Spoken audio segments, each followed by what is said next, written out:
सपना एक देखोगे मुश्किलें हज़ार आएंगी। सपना एक देखोगे मुश्किलें हज़ार आएंगी, लेकिन वो मंजर बड़ा खूबसूरत होगा जब कामयाबी शोर मचाएगी। हेलो फ्रेंड्स, कैसे हो आप सब। मैं मिथिलेश, आपके अपने परिवार CNX एकेडमी में आपका स्वागत एवं अभिनंदन करता हूं। फ्रेंड्स, आशा करता हूं कि आप सभी अच्छे होंगे और आपकी पढ़ाई भी अच्छी चल रही होगी। जैसा कि आप सभी को पता है कि यह हमारा यूपी टेट का प्रीवियस ईयर प्रैक्टिस सेट का कारनामा चल रहा है, जिस क्रम में आज हमारा प्रैक्टिस सेट नंबर 12 है। इसके पहले मैंने सिलेबस के बारे में डिस्कस किया है फ्रेंड्स, और जो भी स्टूडेंट्स BSSC की तैयारी कर रहे हैं वो अभी हमारे चैनल पर जुड़ सकते हैं, जिसमें GS का प्रैक्टिस सेट अभी तक 25 कंप्लीट हो चुका है और साइंस का प्रैक्टिस सेट हमारा चल रहा है फ्रेंड्स। आइए ज़्यादा टाइम ना वेस्ट करते हुए हम क्वेश्चंस को स्टार्ट करते हैं।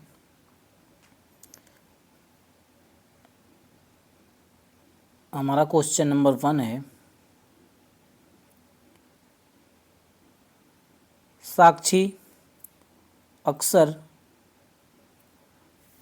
घर में ज़्यादा बात नहीं करती। साक्षी नाम की कोई लड़की है जो अक्सर घर में ज़्यादा बात नहीं करती, लेकिन विद्यालय में वह काफ़ी बात करती है।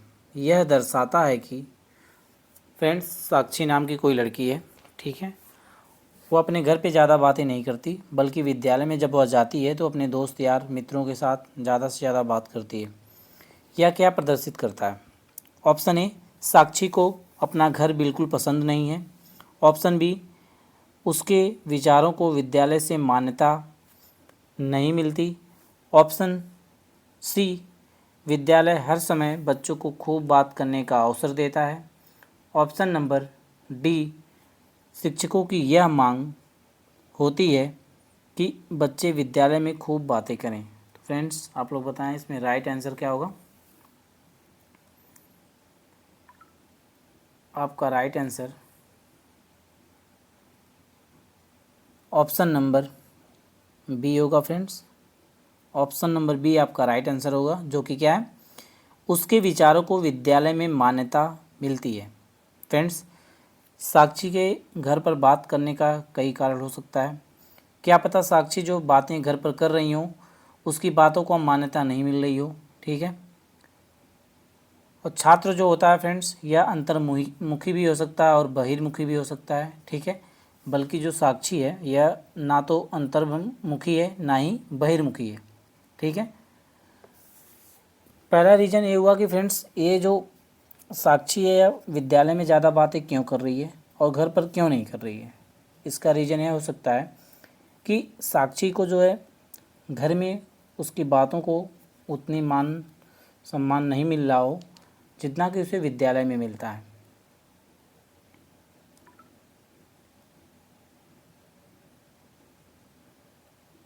ठीक है फ्रेंड्स, आइए नेक्स्ट क्वेश्चन देखते हैं।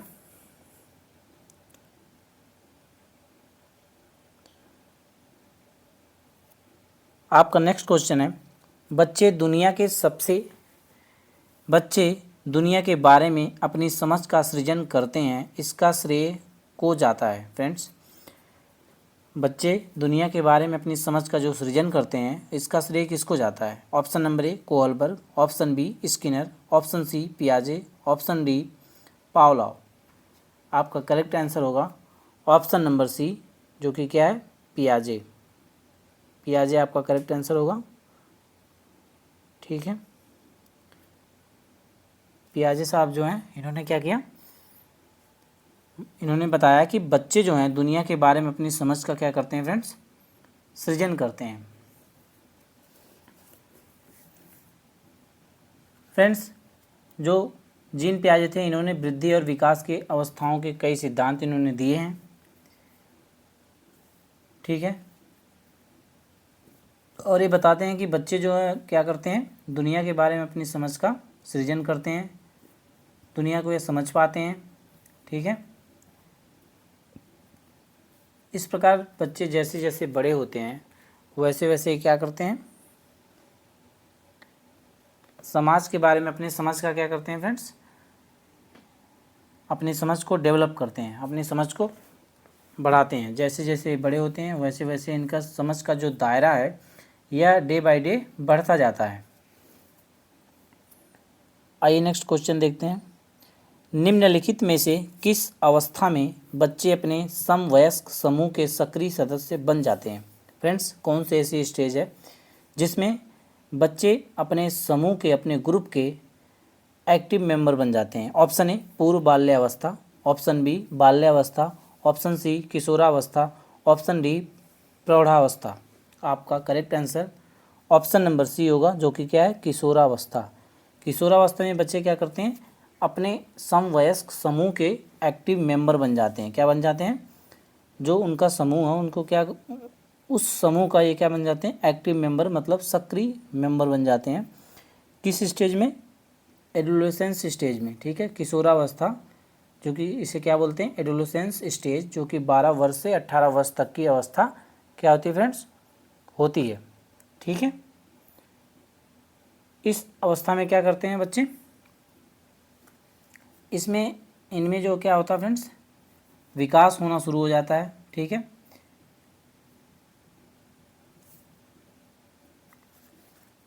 इस समय क्या कर पाते हैं, बाल्यावस्था और प्रौढ़ावस्था के बीच का जो डेवलपमेंट होता है, विकास होता है फ्रेंड्स, उसके क्या एक्टिव मेंबर बन जाते हैं।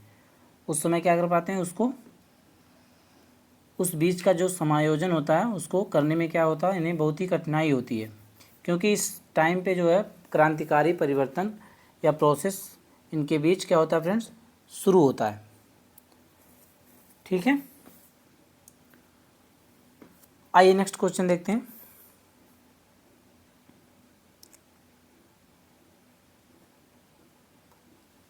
लिंग रूप से निर्धारित होता है जबकि सेक्स रूप से निर्धारित होता है। ऑप्शन ए सामाजिक सांस्कृतिक, ऑप्शन बी जैविक सामाजिक, ऑप्शन सी जैविक पर्यावरणिक, ऑप्शन डी सांस्कृतिक जैविक। आपका करेक्ट आंसर क्या होगा? Option number D. लिंग जो है क्या है फ्रेंड्स, सांस्कृतिक होता है, जबकि सेक्स क्या होता है, जैविक होता है, बायोलॉजिकल होता है। आइए नेक्स्ट क्वेश्चन देखते हैं। लिंग विभाजन को के रूप में परिभाषित किया गया है। ऑप्शन ए पुरुष और महिला कर्मचारियों के बीच विभाजन, ऑप्शन बी पुरुष और महिलाओं के बीच जैविक अंतर, ऑप्शन सी पुरुष से महिलाओं का अनुपात, ऑप्शन डी समाज के अंतर्गत पुरुषों और महिलाओं की पदानुक्रम भूमिकाएं। आपका right answer option number D होगा। इस प्रकार महिलाओं को क्या किया गया फ्रेंड्स, डिवाइड किया गया। जैसे कि इसमें क्या ऑप्शन है, समाज के अंतर्गत पुरुषों और महिलाओं की पदानुक्रम भूमिकाएं। जैसा कि हमारा समाज क्या करता है, डिसाइड करता है कि जैसे फीमेल जो होती हैं, महिलाएं जो हमारी होती हैं, वो क्या करती हैं फ्रेंड्स, फीमेल को क्या मानते हैं कि ये क्या होती हैं, कमज़ोर होती हैं। ठीक है, और मेल क्या होते हैं, मजबूत होते हैं। ठीक है, ये किसने बनाया, समाज ने बनाया। ठीक है, और पुरुष जो होते हैं क्या, ये बाहर के काम करेंगे, कमा करके लाएंगे। ठीक है, महिलाएं क्या करेंगी, घर के चौका चूल बर्तन ये सब करेंगी। ये किसने डिजाइन किया, इसको समाज ने डिजाइन किया, निश्चित किया कि इस प्रकार से महिलाएं कार्य करेंगी, इस प्रकार से पुरुष कार्य करेंगे। ये हमारा कौन करता है, समाज करता है। तो इसी प्रकार जो जेंडर होता है वो सोशल कंस्ट्रक्ट होता है, सामाजिक संरचना होती है, बल्कि जो सेक्स होता है हमारा वो बायोलॉजिकल कंस्ट्रक्ट होता है, क्योंकि जो मेल फीमेल होते हैं ये भगवान की देन होती है ये, और एक ट्रांसजेंडर भी होता है। तो ये सब क्या होते हैं, इसमें हम परिवर्तन नहीं कर सकते। कुछ विषम परिस्थितियों में जो अपवाद के स्वरूप कुछ लोग जो ट्रांसप्लांट करा लेते हैं लिंगों का, तो वो अलग बात है, लेकिन जो सामान्यतः देखा जाए तो इसमें परिवर्तन नहीं किया जा सकता। ठीक है, आइए नेक्स्ट क्वेश्चन देखते हैं फ्रेंड्स। बुद्धि का कौन सा सिद्धांत सामान्य बुद्धि जी और विशिष्ट बुद्धि एस की उपस्थिति का समर्थन करता है? ऑप्शन ए वर्णन का पदानुक्रम सिद्धांत, ऑप्शन बी नियम प्रतिकूल नियम, ऑप्शन सी स्पीयरमैन का द्विखंड सिद्धांत, ऑप्शन डी गिलफोर्ड का बुद्धि सिद्धांत। ठीक है फ्रेंड्स, तो आपका करेक्ट आंसर इसमें क्या होगा, ऑप्शन नंबर बी होगा जो कि करेक्ट आंसर है। Option number B. फ्रेंड्स आपका करेक्ट आंसर क्या है यहाँ पे होगा? ऑप्शन नंबर बी नहीं होगा, बल्कि क्या होगा फ्रेंड्स? ऑप्शन नंबर सी होगा। जो द्विबुद्धि सिद्धांत है, टू फैक्टर थ्योरी, ये किसने दिया? स्पीयरमैन ने दिया। किसने दिया फ्रेंड्स? स्पीयरमैन। और एक बुद्धि एक कारक या यूनिफैक्टर बुद्धि का सिद्धांत किसने दिया? अल्फ्रेड बिने ने दिया। किसने दिया? जो एक कारक बुद्धि का सिद्धांत है या यूनिफैक्टर इंटेलिजेंस जो हमारी थ्योरी है, उसको किसने दिया? अल्फ्रेड बिने ने दिया। एक कारक बुद्धि का सिद्धांत अल्फ्रेड बिने ने दिया। द्विकारक बुद्धि का सिद्धांत किसने दिया? स्पीयरमैन ने दिया, जिसको हम क्या बोलते हैं? Two factor intelligence theory. ठीक है। और हमारी एक बुद्धि और भी आती है जिन्होंने किसने दिया उसके बारे में? बहुबुद्धि का सिद्धांत, मल्टी इंटेलिजेंस जो हमारा होता है, इसको किसने दिया? बहुबुद्धि का सिद्धांत। तो इसको हार्वर्ड गार्डनर साहब ने दिया। ठीक है। तो आप लोग इसको ज़रूर याद करिएगा क्योंकि यह मोस्ट इम्पॉर्टेंट है। जैसे कि हमारा टू फैक्टर थ्योरी यहाँ पे पूछा गया, जी और S, G for general, S for specific. ठीक है। एक जनरल बुद्धि आपकी होगी जो सामान्य बुद्धि होती है, एक स्पेसिफिक बुद्धि जैसे सिंगर वगैरह हो गए या एथलीट वगैरह हो गए जो हमारे मतलब स्पेशल किसी क्षेत्र में क्या है, ये परिपक्व हैं, उस क्षेत्र में क्या है, सबसे अधिक जानकार हैं या ये स्पेशलिस्ट हैं उस क्षेत्र के। जैसे एथलीट हो गए, सिंगर हो गए, एक्टर हो गए, डॉक्टर हो गए, सर्जन हो गए, ये सब किसी न किसी क्षेत्र में क्या है, स्पेशलिस्ट हैं। तो हमारा यूनी जो फैक्टर थ्योरी है वो किसने दिया? अल्फ्रेड बिने ने दिया। ठीक है। एक कारक बुद्धि का सिद्धांत अल्फ्रेड बिने। द्विकारक बुद्धि का सिद्धांत जिसको टू फैक्टर थ्योरी बोलते हैं, स्पीयरमैन ने दिया। बहुबुद्धि का सिद्धांत जिसको मल्टी इंटेलिजेंस थ्योरी बोलते हैं, तो उसको किसने दिया? Harvard gardener. फ्रेंड्स वीडियो अच्छी लगे तो लाइक, शेयर और चैनल को सब्सक्राइब जरूर करें और अपने दोस्त यार को ज़्यादा से ज़्यादा शेयर भी करें ताकि वे अच्छे से क्या कर पाएँ, अपनी प्रैक्टिस कर पाएँ, जिससे क्वेश्चंस को अच्छे से समझें, उनकी अच्छी से अच्छी प्रैक्टिस हो, जिससे एग्ज़ाम पास करने में क्या हो फ्रेंड्स, आसानी हो। आइए नेक्स्ट क्वेश्चन देखते हैं। बाल मनोविज्ञान तथा बाल विकास से प्रमुख अंतर। जो हमारा बाल मनोविज्ञान है और बाल विकास है, इन दोनों में अंतर क्या है?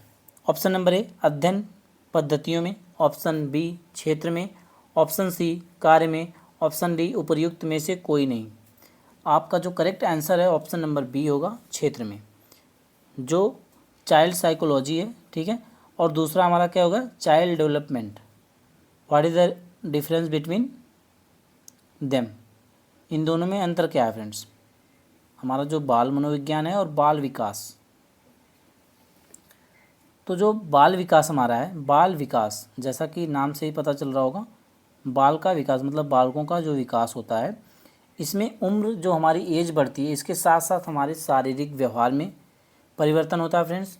शारीरिक व्यवहार के साथ क्या क्या होता है? रुचि में परिवर्तन होगा, इंटरेस्ट में परिवर्तन होगा, उसके लक्ष्य में भी परिवर्तन आ जाएगा। ठीक है। और इसमें जो परिवर्तन आता है, इस परिवर्तन के कारण उनके व्यवहार में भी परिवर्तन आता है। इस पर अध्ययन किया जाता है इसके बारे में। ठीक है। ये क्या हो गया आपका? बाल विकास। और जो बाल मनोविज्ञान है फ्रेंड्स, चाइल्ड साइकोलॉजी, इसके बारे में क्या किया जाता है?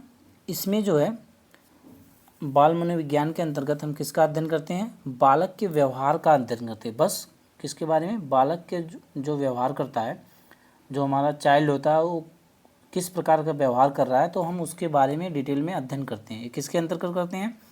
बाल मनोविज्ञान के कारण के अंतर्गत अध्ययन करते हैं हम, जिसको हम क्या बोलते हैं? Child psychology. आइए नेक्स्ट क्वेश्चन की तरफ बढ़ते हैं। विकास के किस काल को अत्यधिक दबाव और तनाव का काल कहा गया है? ऑप्शन ए प्रौढ़ावस्था, ऑप्शन बी किशोरावस्था, ऑप्शन सी मध्यावस्था, ऑप्शन डी वृद्धावस्था। आपका राइट आंसर इसमें क्या होगा फ्रेंड्स? आप लोग बताएं इसमें राइट आपका आंसर क्या होगा? कौन सा ऐसा स्टेज है, ठीक है, विकास के क्रम का कौन सा ऐसा स्टेज है जिसमें बालक के ऊपर अत्यधिक दबाव और अत्यधिक तनाव, तूफान, इन सब की अवस्थाएं जो होती हैं, जिसको बालक मैनेज करने में क्या होता है? कठिनाई महसूस करता है। तो ये किस अवस्था के अंतर्गत आती है या किस स्टेज के अंतर्गत यह आती है। पहला आपका हो गया प्रौढ़ावस्था, दूसरा किशोरावस्था, तीसरा मध्यावस्था, चौथा वृद्धावस्था। आपका right answer option number B होगा, जो कि क्या है, किशोरावस्था मतलब एडोलेसेंस स्टेज। एडोलेसेंस स्टेज में क्या होता है फ्रेंड्स, इसमें जो बालक होता है 12 से 18 वर्ष तक का होता है और उसे क्या होता है फ्रेंड्स, इस दौरान उसका क्या होता है, इसमें अनेक हार्मोनिक चेंजेज होते हैं। यह विकास के स्टेज में प्रवेश तुरंत करता है फ्रेंड्स। तो उसको क्या होता है, अनेक हार्मोनिक चेंजेज, बायोलॉजिकल चेंजेज, इसमें दाढ़ी मूंछ और अनेक प्रकार के हार्मोन्स जो क्रिएशंस होते हैं, इसमें क्या होता है, उसको मैनेज करने में कठिनाई होती है। तो इसको किसने, स्टेनले हॉल साहब ने क्या दिया, इस अवस्था को क्या बताया, किशोरावस्था जो होती है बड़े संघर्ष, तनाव, तूफान अथवा विरोध की अवस्था होती है। यह किसने कहा, स्टेनले हॉल ने कहा। आइए नेक्स्ट क्वेश्चन देखते हैं। अकादमिक पाठ्यक्रम लिंग भेदभाव को कैसे बढ़ावा देता है। ऑप्शन ए, पुरुष की तुलना में महिलाओं की उपलब्धियों को कम उल्लेख करना। ऑप्शन बी, पुरुषों और महिला छात्रों के बीच अनैतिक ग्रेडिंग। ऑप्शन सी, केवल पुरुष छात्रों के लिए गणित और विज्ञान पाठ्यक्रम पर केंद्रित करना। ऑप्शन डी, महिला शिक्षा की तुलना में पुरुष शिक्षा के प्रति असमान निधिकरण। आपका राइट आंसर इसमें क्या होगा, ऑप्शन नंबर ए आपका करेक्ट हो जाएगा। इसमें क्या होता है फ्रेंड्स, इसमें जो होता है कि पाठ्यक्रम जो हमारा सिलेबस होता है, इसके अंतर्गत क्या किया जाता है, जो पुरुष होते हैं उनकी जो उपलब्धियां होती हैं उसको हम क्या करते हैं, अधिक प्रदर्शित करते हैं, बल्कि जो महिलाएं होती हैं, फीमेल्स होती हैं, इनकी जो उपलब्धियां होती हैं तो इनको हम क्या करते हैं, इनके अचीवमेंट को हम कम प्रदर्शित करते हैं, हम इनको क्या करते हैं, कम आंकते हैं। इसलिए हम इसमें ज़्यादा से ज़्यादा इनका प्रदर्शन नहीं करते, बल्कि पुरुषों का जो प्रदर्शन होता है, जो अचीवमेंट्स होता है, हम उनको ज़्यादा से ज़्यादा दिखाने का प्रयत्न करते हैं।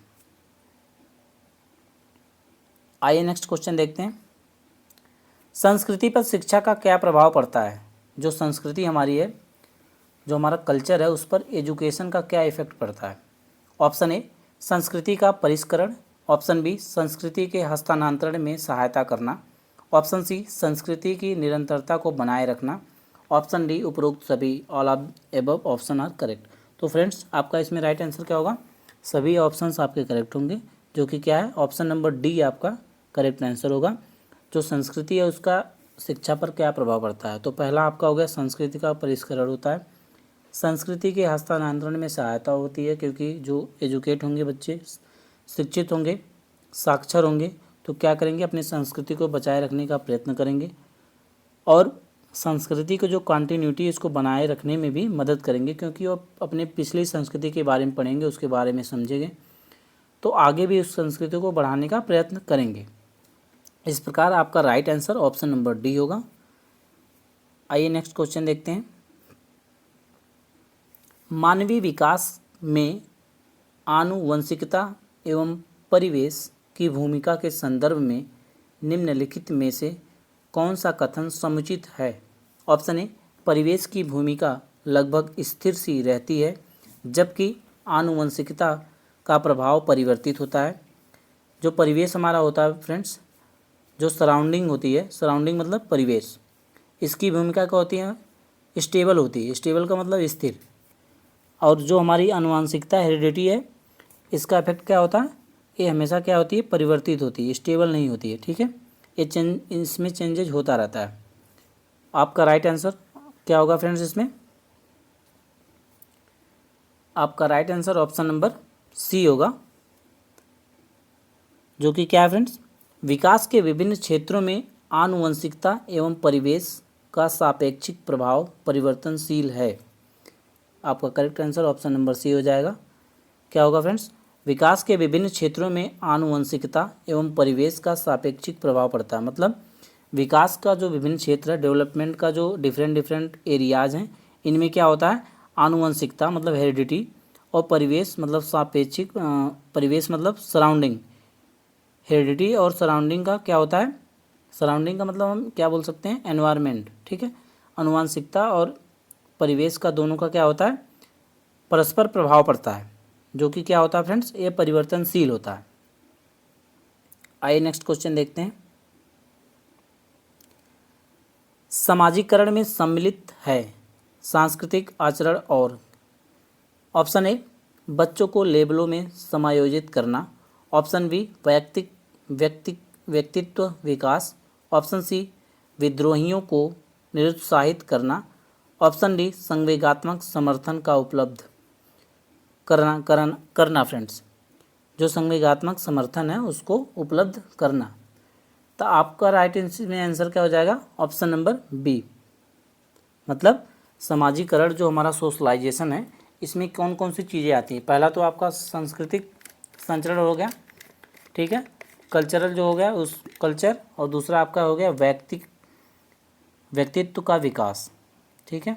आपका correct answer option number B हो जाएगा फ्रेंड्स।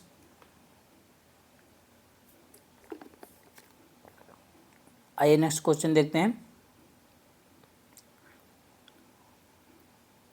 आपका नेक्स्ट क्वेश्चन फ्रेंड्स, निम्नलिखित में से समस्या समाधान को क्या बाधित नहीं करता।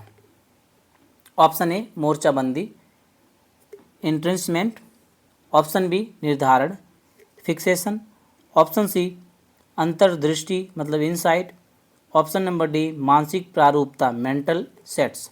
आपका राइट आंसर क्या होगा फ्रेंड्स, आप लोग बताएं।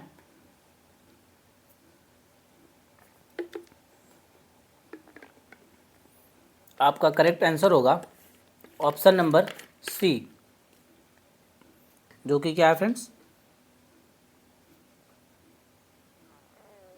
ऑप्शन नंबर सी आपका करेक्ट आंसर होगा इसमें, जो कि क्या है, अंतर्दृष्टि मतलब इनसाइट।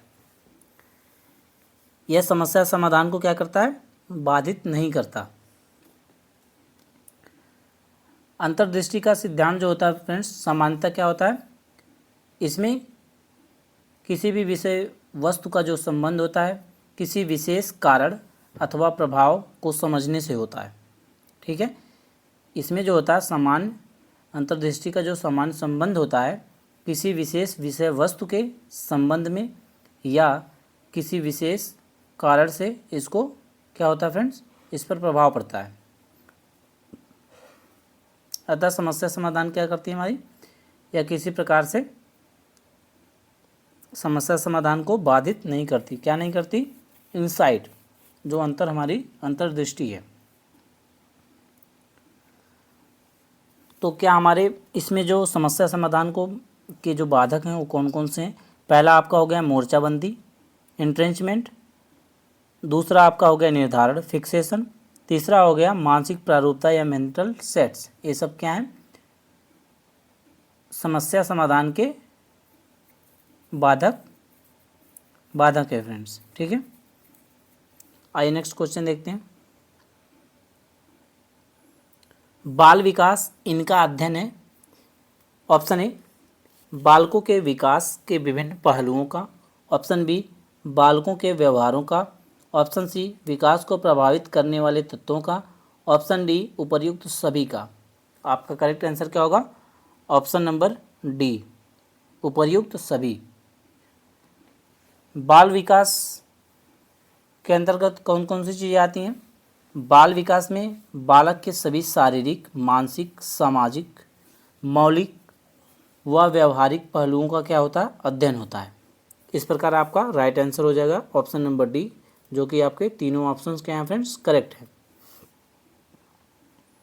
आइए नेक्स्ट क्वेश्चन देखते हैं फ्रेंड्स। आपका अगला प्रश्न है बाल विकास में क्या होता है फ्रेंड्स, आइए देखते हैं। ऑप्शन ए प्रक्रिया पर बल है, ऑप्शन बी वातावरण और अनुभव की भूमिका पर बल है, ऑप्शन नंबर सी गर्भावस्था से किशोरावस्था तक का अध्ययन, ऑप्शन नंबर डी उपरोक्त सभी। आपका करेक्ट आंसर क्या होगा, ऑप्शन नंबर सी बाल विकास जो फ्रेंड्स ये क्या है, गर्भावस्था से किशोरावस्था तक का अध्ययन होता है, ठीक है। गर्भावस्था मतलब वर्म स्टेज जो हमारी होती है, वर्म से लेकर के एडोलेसेंस स्टेज तक का इसमें क्या करते हैं, अध्ययन करते हैं। यह हमारा किसके अंतर्गत आता है, बाल विकास के अंतर्गत आता है। ठीक है फ्रेंड्स, और इसके साथ ही हम क्या करते हैं, शारीरिक, मानसिक एवं व्यवहारिक परिवर्तनों का भी अध्ययन करते हैं। ठीक है, जो हम पहला तो अब बाल विकास में क्या कौन सा करते हैं, गर्भावस्था से जो किशोरावस्था तक की अवस्था होती है इसका अध्ययन करते हैं। उसके साथ ही और भी चीज़ों का अध्ययन करते हैं जो कि क्या है, शारीरिक, मानसिक, व्यवहारिक परिवर्तनों का भी अध्ययन हम इसके साथ करते हैं। आइए नेक्स्ट क्वेश्चन देखते हैं फ्रेंड्स। व्यक्तित्व के मापन में प्रोजेक्टिव तकनीक अन्य परीक्षणों से बेहतर होती है क्योंकि ऑप्शन ए, इन्हें सहज रूप से प्रशासित किया जा सकता है। ऑप्शन बी, सांख्यिकीय विश्लेषण के लिए उपयुक्त है। ऑप्शन सी, परीक्षार्थी को नहीं पता है कि वह अपने विचारों और भावनाओं को प्रकट कर रहा है। ऑप्शन नंबर डी, परीक्षण के परिणाम तत्काल उपलब्ध होते हैं। आपका करेक्ट आंसर क्या होगा, ऑप्शन नंबर सी, जो कि क्या है, परीक्षार्थी को नहीं पता है कि वह अपने विचारों और भावनाओं को प्रकट कर रहा है। आइए नेक्स्ट क्वेश्चन देखते हैं। अलग अलग बालकों को अलग अलग कार्य सौंपे जाने को के आधार पर नियोजित ठहराया जा सकता है। ऑप्शन नंबर ए, विद्यार्थियों को विभिन्नता पसंद है। ऑप्शन नंबर बी, यह कार्य नकल को रोकता है। ऑप्शन नंबर सी, विद्यार्थी में वैयक्तिक अंतर है। ऑप्शन नंबर डी, इसे किसी भी प्रकार से न्यायोचित नहीं ठहराया जा सकता।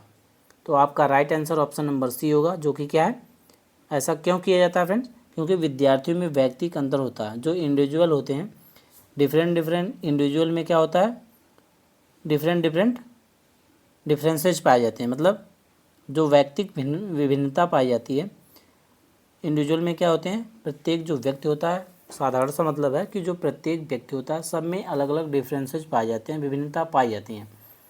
जितने भी बालक हैं या व्यक्ति हैं सब एक जैसे नहीं होते, सबका बौद्धिक स्तर या मेंटल स्टेज सबकी एक जैसी नहीं होती, सबकी डिफरेंट होती है। सबके समझने की क्षमता, सोचने की, तार्किक जो हमारी लॉजिकल थिंकिंग होती है, ये सब में डिफरेंट पाया जाता है, इसलिए ऐसा कार्य किया जाता है। आइए नेक्स्ट क्वेश्चन देखते हैं फ्रेंड्स। निम्नलिखित में से कौन सा निहितार्थ पियाजे के संज्ञानात्मक विकास के सिद्धांत से नहीं निकाला जा सकता। ऑप्शन ए, बच्चों की अधिगमनात्मक तत्परता के प्रति संवेदनशीलता। ऑप्शन बी, वैयक्तिक भेदों की स्वीकृति। ऑप्शन सी, खोजपूर्ण अधिगम। ऑप्शन डी, शाब्दिक शिक्षण की आवश्यकता। आपका right answer option number D होगा, जो कि क्या है, ऑप्शन नंबर डी, शाब्दिक शिक्षण की आवश्यकता। ऑप्शन नंबर डी करेक्ट हो जाएगा। संज्ञानात्मक विकास, जो संज्ञानात्मक विकास का मतलब क्या होता है, जो दिमाग से संबंधित होता है, मतलब कॉग्निटिव डेवलपमेंट। इस सिद्धांत का संबंध किससे है, जीन पियाजे साहब से है। किसने दिया इस सिद्धांत को, जीन पियाजे ने दिया। ठीक है, इनके अनुसार जो संज्ञानात्मक विकास है, कॉग्निटिव डेवलपमेंट की जो स्टेजेज हैं, इसके बारे में इन्होंने 4 भागों में इसे डिवाइड किया। इसके पहले मैंने कई बार फ्रेंड्स इसके बारे में डिटेल में अध्ययन भी किया है और बताया भी फ्रेंड्स कि इनकी कौन कौन सी स्टेजेज हैं, और इसको न्यूमोनिक के माध्यम से हमने याद करने के तरीके भी बताए हैं। न्यूमोनिक का मतलब शॉर्ट फॉर्म में हम कैसे याद करते हैं, जैसे कि हमारा हो गया SPCF, S for sensory motor stage, जिसको हम संवेदी गतिक अवस्था के नाम से जानते हैं। यह जन्म से 2 वर्ष तक की अवस्था होती है। दूसरा आपका हो गया P for pre operational stage. ठीक है, इसको पूर्व संक्रियात्मक अवस्था बोलते हैं। इसको लाइए मैं लिख देता हूँ SPCF। ठीक है, S फॉर सेंसरी मोटर। ठीक है, ये जन्म से 2 वर्ष तक की अवस्था होती है। इसमें सेंसरी मोटर का मतलब सेंसस के द्वारा जो हमारे सेंसस होते हैं, आँख, कान, नाक, जिह्वा, त्वचा, ये जो हमारे 5 क्या होते हैं, सेंसस होते हैं। इसके माध्यम से बच्चा इस स्टेज में कार्य करता है। कब, जब बच्चा जन्म से 2 वर्ष तक का होता है, क्योंकि जब उसे भूख लगेगी तब रोएगा। जैसे अजनबी टच हुआ, कुछ बच्चे ऐसे भी होते हैं जो माता पिता उसके लेते या फिर उसके घर वाले, उसके मम्मी के अलावा कोई और भी बच्चा उसको गोद में लेता है, वो क्या करता है, देखते ही रोने लगता है, क्योंकि बच्चा स्किन के माध्यम से वो फील टच कर पाता है और समझ भी पाता है कि यार कि हमारी मम्मी का या हाथ नहीं है, उनका पैर नहीं है या उनका शक्ल नहीं है फ्रेंड्स, क्योंकि वह उससे क्या करता है, अपने स्किन्स के माध्यम से, स्पर्श के माध्यम से वह वहाँ पे समझ पाता है। उसके जो सेंसर्स होते हैं, आँख, कान, नाक, जीवा, त्वचा, इसके माध्यम से बच्चा क्या करता है, इस स्टेज में चीज़ों का आकलन करता है। दूसरा आपका हो गया P for pre operational stage. इसका हिंदी में क्या नाम है, पूर्व संक्रियात्मक अवस्था, जो कि 2 वर्ष से 7 वर्ष तक की अवस्था होती है फ्रेंड्स। ठीक है, पूर्व संक्रियात्मक, जैसा कि हिंदी से पता चल रहा होगा, पूर्व संक्रियात्मक जो मतलब संक्रिया करने के पूर्व। ठीक है, इसमें क्या करता है, किसी भी ऑपरेशंस को बच्चा क्या करता है, नहीं करता है। ठीक है, 2 से 7 वर्ष तक का अवस्था हो गया है। तीसरा आपका क्या हो गया, C for concrete operational. Concrete operation का मतलब हो गया संक्रियात्मक अवस्था, जो कि 7 वर्ष तक की अवस्था होती है। 7 से 11 वर्ष तक की ये अवस्था होती है फ्रेंड्स। इसमें क्या करता है, बालक जो होता है संक्रियाएं करने लगता है, मतलब ऑपरेशंस करने लगता है। ऑपरेशंस का मतलब क्रियाओं को करना, या चीड़ फाड़ वाला ऑपरेशन नहीं है। यह संक्रिया मतलब कार्य से जुड़ा हुआ है, जो बालक जो कार्य करता है फ्रेंड्स उससे जुड़ा हुआ है। ऑपरेशंस का मतलब आप लोग ये चीड़ फाड़ वाला ऑपरेशन नहीं समझिएगा, बल्कि ये क्या है, कार्य से संबंधित है, बालक के कार्य से संबंधित है। चौथा आपका हो गया औपचारिक संक्रियात्मक अवस्था, जिसको क्या बोलते हैं, एफ से है, F for formal operational stage. ठीक है, औपचारिक संक्रियात्मक अवस्था जो 11 वर्ष से अधिक होती है, मतलब 11 वर्ष से अधिक की अवस्था होती है। ठीक है, 11 वर्ष से ऊपर की अवस्था होती है, फॉर्मल ऑपरेशनल स्टेज। ठीक है, इसमें बालक क्या करता है, सारी संक्रियाएं और चीज़ें करने लगता है फ्रेंड्स। तो इस प्रकार जो जीन पियाजे साहब की स्टेजेज हैं संज्ञानात्मक विकास की, 4 अवस्थाएं आपको डिटेल में मैंने बताया, इसको आप लोग ज़रूर याद करें। यहाँ से आपके क्वेश्चन, एक क्वेश्चन या 2 क्वेश्चन ज़रूर आते हैं। जो SPCF क्या है, न्यूमोनिक्स है। ठीक है, इसके माध्यम से आप लोग याद कर सकते हैं SPCF। आइए नेक्स्ट क्वेश्चन की तरफ बढ़ते हैं फ्रेंड्स वीडियो अच्छी लगे तो लाइक, शेयर और चैनल को सब्सक्राइब जरूर करें। इसे ज़्यादा से ज़्यादा लोगों तक शेयर करें ताकि अन्य लोग भी इसका लाभ उठा पाएँ।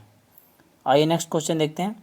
अधिगम स्थानांतरण की योग्यता को बढ़ाने के लिए अध्यापक को नहीं करना चाहिए, क्या नहीं करना चाहिए फ्रेंड्स। ऑप्शन नंबर ए, सामान्यीकरण पर बल देना। ऑप्शन नंबर बी, रटने की प्रवृत्ति को प्रोत्साहित करना। ऑप्शन नंबर सी, स्वक्रिया प्रोत्साहित करना। ऑप्शन नंबर डी, सूझ के द्वारा सीखने का विकास करना। आपका right answer option number B हो जाएगा। अध्यापक को क्या नहीं करना चाहिए फ्रेंड्स, रटने की जो प्रवृत्ति है उसका प्रोत्साहन नहीं करना चाहिए। रोट लर्निंग को हमें बढ़ावा नहीं देना है। ठीक है, जो रोट लर्निंग है इसको क्या करना है, हमें रोकना है। बालक को ज़्यादा से ज़्यादा समझाने का प्रयत्न करना है, चीज़ों को क्या करना है, प्रैक्टिकल के माध्यम से दिखाना है, करवाना है, ताकि वह अच्छे से सीख पाए। जो रटेगा तो उसको क्या करेगा, वह समझ नहीं पाएगा। इसलिए रोट लर्निंग को हमें इस स्टेज में बढ़ावा देने के लिए इसको निगेटिव माना जाएगा फ्रेंड्स, इसको बढ़ावा नहीं देना हमें। तो जो अध्यापक कक्षा में पढ़ा रहा है, ठीक है, तो उस टाइम वो क्या करेगा, रोट लर्निंग नहीं कराएगा। चीज़ों को बाहर की दुनिया से, जो हमारा बाहर का एनवायरनमेंट है, बाहरी चीज़ें क्या हो रही हैं उससे जोड़कर हमें क्या करेगा, चीज़ों को पढ़ाएगा। तो बालक क्या ज़्यादा से ज़्यादा और अच्छे तरीके से समझने का प्रयत्न करेगा और चीज़ों को वह समझ पाएगा, क्योंकि वह बाहर की चीज़ों से कनेक्टिविटी अध्यापक कर रहा है। आइए नेक्स्ट क्वेश्चन देखते हैं। द कंडीशंस ऑफ लर्निंग पुस्तक के लेखक हैं कौन है friends. Option number A, BF Skinner. Option number B, RM गेने।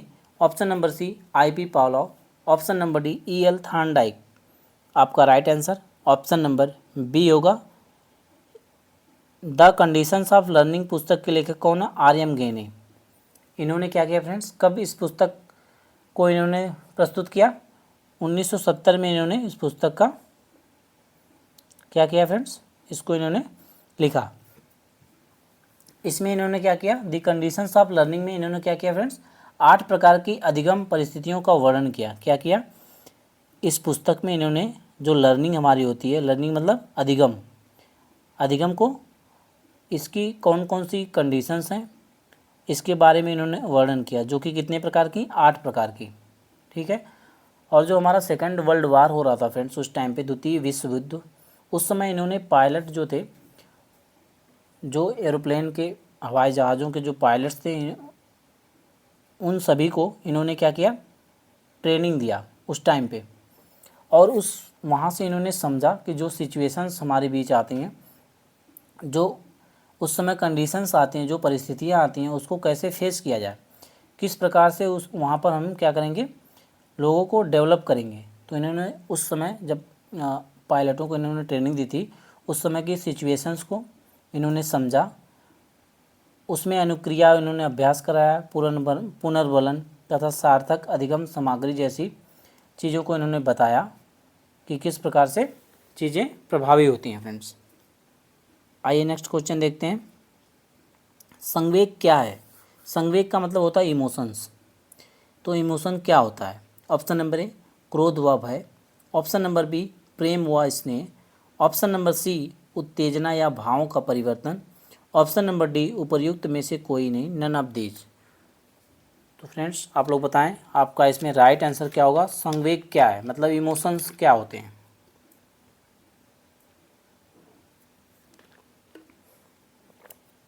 इमोशन जो होते हैं फ्रेंड्स, संवेग, यह हमारी क्या होती है, उत्तेजना या भाव में परिवर्तन होता है। आपका राइट आंसर क्या हो जाएगा? Option number C. ठीक है, जो हमारी उत्तेजना होती है या फिर जो हमारे भाव में अचानक परिवर्तन आता है, जैसे हम क्या करते हैं, जैसे हमें किसी ने एक दो चाटा हमें लगा दिया, उस टाइम पे आप क्या करेंगे, हंसने लगेंगे? आप हंसेंगे नहीं, क्योंकि उस टाइम पे आपको क्रोध आएगा। ठीक है। और कभी ऐसा हुआ कि आप एग्ज़ाम दे रहे हैं, आप एग्ज़ाम में फर्स्ट डिवीज़न आ गए, तो क्या करेंगे, आप उत्साहित हो जाएंगे। ठीक है फ्रेंड्स, उस समय क्या होगा, आपको, आप उत्साह से भर जाएंगे। तो ये सब हमारा क्या है, इमोशंस है। ठीक है, ये हमारी उत्तेजनाएं हैं। ये उत्तेजनाएं जो हमारी होती हैं, जो हमारी इमोशंस होते हैं, एक इसको विभिन्न विभिन्न जो हमारे साइकोलॉजिस्ट हैं, मनोवैज्ञानिक हैं, इन्होंने क्या बताया, जैसे उडवर्थ साहब हैं, उडवर्थ ने क्या बताया, जो संवेग होता है व्यक्ति की उत्तेजित दशा होती है। या क्या होती है, व्यक्ति की जो है उत्तेजित दशा होती है। किम्बल ने क्या बताया, संवेग जो होता है उत्तेजित मनोवैज्ञानिक दशा होती है। ठीक है, हमारी जो क्या होती है, उत्तेजित मनोवैज्ञानिक व शारीरिक दशा होती है, जिसमें क्या करता है व्यक्ति, शारीरिक क्रियाएं करता है। ठीक है, और जो उनके अंदर शक्तिशाली भावनाएं निकलती हैं, उसको क्या करता है, उस उद्देश्य को प्राप्त करने के लिए अपना अत्यधिक उसके लिए प्रयत्न करता है, या फिर उस उद्देश्य को पाने के लिए वो क्या करता है, प्रयत्न करता है फ्रेंड्स। आइए नेक्स्ट क्वेश्चन देखते हैं। मूल प्रवृत्ति की एक प्रमुख विशेषता है जो पाई जाती है। ऑप्शन ए केवल कलाकारों में, ऑप्शन बी सभी प्राणियों में तथा यह जन्मजात व प्राकृतिक होती है, ऑप्शन नंबर सी केवल बिल्लियों में, ऑप्शन नंबर डी केवल मनुष्यों में।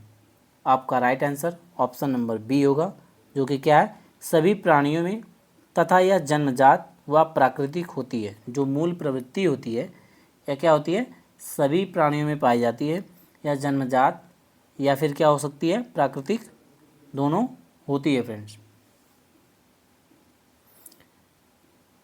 इसको क्या बताया, मैकडूगल साहब ने इसको मूल प्रवृत्ति के बारे में इन्होंने वर्णन किया। ठीक है, इन्होंने क्या बताया मूल प्रवृत्ति के बारे में, जो हमारी मूल प्रवृत्ति होती है या परंपरागत या जन्मजात मनोशारीरिक प्रवृत्ति है, जो प्राणी को किसी विशेष वस्तु को देखने के प्रति या फिर उसे ध्यान देकर विशेष प्रकार का जो हमारा संवेगात्मक कॉग्निटिव जो हमारी उत्तेजनाएं होती हैं उसको अनुभव करके, और उसे क्या करती हैं फ्रेंड्स, उसमें एक प्रबल इच्छा डेवलप होती हैं जो कि क्या कर पाए, उसे गेन कर पाए या फिर प्राप्त कर पाए। आइए नेक्स्ट क्वेश्चन की तरफ चलते हैं। विद्यार्थी का विकास निर्भर करता है, ऑप्शन ए वातावरण पर, ऑप्शन बी वंशानुक्रम पर, ऑप्शन नंबर सी वंशानुक्रम एवं वातावरण पर। ऑप्शन नंबर डी उपयुक्त में से कोई नहीं, नन ऑफ दिस। आपका right answer option number C हो जाएगा, जो कि क्या है, वंशानुक्रम मतलब हेरिडिटी, और वातावरण पर मतलब एनवायरनमेंट।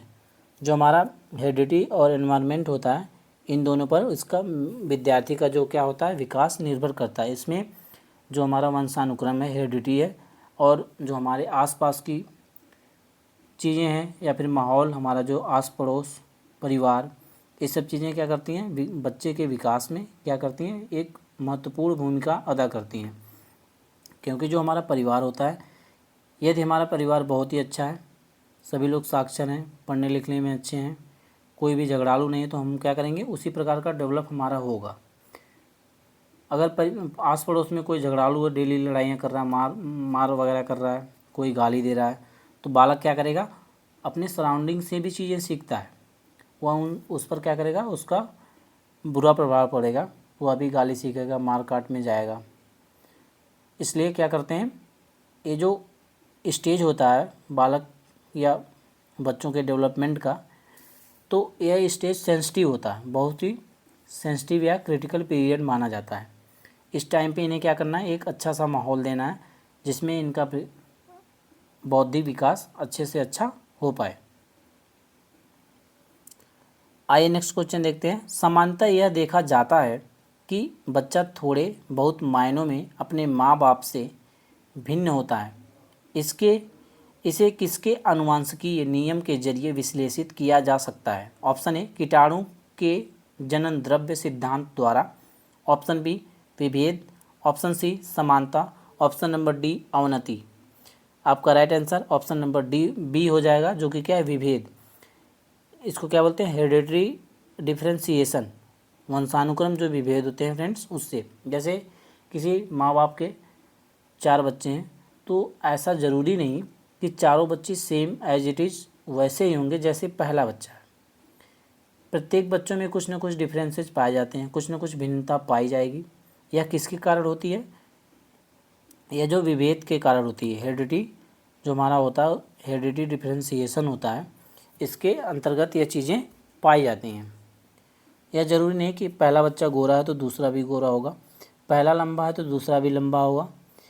यह भी हो सकता है कि पहला लंबा है तो दूसरा बौना भी हो सकता है, तीसरा बौना हो सकता है, या फिर तीसरा पहला का गोरा है तो दूसरा भी क्या हो सकता है, गोरा हो सकता है, या फिर तीसरा क्या हो सकता है, काला हो सकता है। कुछ ना कुछ इसमें विभिन्नताएं पाई जाती हैं। यह किसके कारण होती हैं, विभेद के कारण होती हैं। फ्रेंड्स, वीडियो अच्छी लगे तो लाइक, शेयर और चैनल को सब्सक्राइब जरूर करें, और वीडियो को ज़्यादा से ज़्यादा शेयर भी करें, ताकि इससे और भी विद्यार्थियों का क्या हो फ्रेंड्स, लाभ हो, या जो भी students practice set previous year questions को लगाना चाह रहे हैं तो लगाएं। क्योंकि प्रीवियस ईयर जो हमारे क्वेश्चन होते हैं, या हमारे एग्ज़ाम के ट्रेंड को बताते हैं, कौन से प्रश्न मोस्ट इम्पॉर्टेंट हैं, कौन से प्रश्न लेस इम्पॉर्टेंट हैं, कितने प्रश्न किस टॉपिक से बन रहे हैं। इस या क्या करता है फ्रेंड्स, या हम एनालाइज कर पाते हैं, किससे करते हैं, प्रीवियस ईयर से करते हैं। तो प्रीवियस ईयर बहुत ही मोस्ट इम्पॉर्टेंट रोल प्ले करता है किसी एग्ज़ाम को क्रैक करने के लिए, हमारी रणनीति को प्रभावी बनाने के लिए। आइए नेक्स्ट क्वेश्चन देखते हैं। निम्न में से कौन सा कथन रुचि के बारे में सत्य नहीं है? ऑप्शन नंबर ए रुचियां समय के अनुसार बदलती रहती हैं, ऑप्शन बी रुचियां योग्यताओं एवं अभिक्षमताओं से संबंधित नहीं होती हैं, ऑप्शन नंबर सी रुचियां जन्मजात और अर्जित दोनों होती हैं, ऑप्शन नंबर डी रुचियां व्यवहार में आकर्षण एवं विकर्षण के प्रतिबिंब नहीं हैं। आपका right answer option number D होगा, रुचियां व्यवहार में आकर्षण एवं विकर्षण के प्रतिबिंब नहीं हैं। आइए नेक्स्ट क्वेश्चन देखते हैं। निम्नलिखित में से जन्मजात अभिप्रेरक कौन है? ऑप्शन ए निद्रा, ऑप्शन बी क्रोध, ऑप्शन सी प्रशंसा, ऑप्शन डी खेल। आपका राइट आंसर ऑप्शन नंबर ए होगा फ्रेंड्स, जो कि क्या है, निद्रा। ऑप्शन नंबर ए निद्रा, जो हम स्लीपिंग करते हैं, स्लीप करते हैं फ्रेंड्स, ये क्या है, जन्मजात अभिप्रेरक है। ठीक है, जन्मजात जो अभिप्रेरक होते हैं फ्रेंड्स, ये मुख्यतः कितने प्रकार के होते हैं? 2 प्रकार के होते हैं, जन्मजात अभिप्रेरक और अर्जित अभिप्रेरक। जन्मजात अभिप्रेरक में कौन कौन से आते हैं? जो हम बाय बर्थ लेके आते हैं, हमारा जब से जन्म होता है फ्रेंड्स, जब हमारा जन्म होता है, जो हम पैदा होते हैं तभी से हम लेके आते हैं। कौन कौन से वो अभिप्रेरक हैं? भूख, प्यास, निद्रा, ये सब क्या हैं? जन्मजात अभिप्रेरक हैं, बाय बर्थ ये पाए जाते हैं। और जो अर्जित होते हैं, एक्वायर्ड, जिसे हम करते हैं बाद में, हम इसे एक्वायर करते हैं। अर्जित अभिप्रेरक कौन कौन से हैं जिसे हम बाद में एक्वायर करते हैं फ्रेंड्स? तो ये हो गए हमारे प्रशंसा, निद्रा हमारी हो गई, निंदा, प्रशंसा और निंदा। जैसे किसी की हम प्रशंसा कर रहे हैं, बड़ाई कर रहे हैं, और उसको हम किसी को हम क्या कर रहे हैं? क्रिटिसाइज कर रहे हैं, बुराइयाँ उसकी बता रहे हैं या फिर उसकी बुराई कर रहे हैं। क्रोध करना, खेलना कूदना, दौड़ना भागना, ये सब चीज़ें क्या हैं? अर्जित अभिप्रेरक हैं। ठीक है, इसको हम क्या करते हैं? बाद में एक्वायर करते हैं। ये जन्मजात नहीं होती हैं चीज़ें। आइए नेक्स्ट क्वेश्चन देखते हैं। सीखने का व्यावहारिक सिद्धांत द्वारा किया गया, किसके द्वारा दिया गया है? Option A Thorndike, option B Gardner, option C Kohler, option D Hull और टोलमैन। आपका right answer option number C होगा, जो कि क्या? कोहलर। सीखने का जो सिद्धांत है किसने दिया? कोहलर साहब ने दिया। कोहलर ने क्या किया? इनसाइड थ्योरी दी। इनसाइड थ्योरी का मतलब सूझ का सिद्धांत इन्होंने दिया। इसमें इन्होंने क्या किया? इनसाइड थ्योरी में, सूझ के सिद्धांत में फ्रेंड्स, इन्होंने क्या किया? बंदर के ऊपर इन्होंने प्रयोग किया। बंदर, ठीक है, वनमानुष इसे बोलते हैं। वनमानुष के ऊपर इन्होंने प्रयोग किया। उसका नाम इन्होंने क्या रखा था? सुल्तान। ठीक है, सुल्तान उन्होंने इसका नाम रखा था। इनका मानना यह है, कोहलर साहब का मानना है कि जो कल्पना जितनी अधिक होती है, सूझ की जो क्षमता होती है उतना ज़्यादा होती है।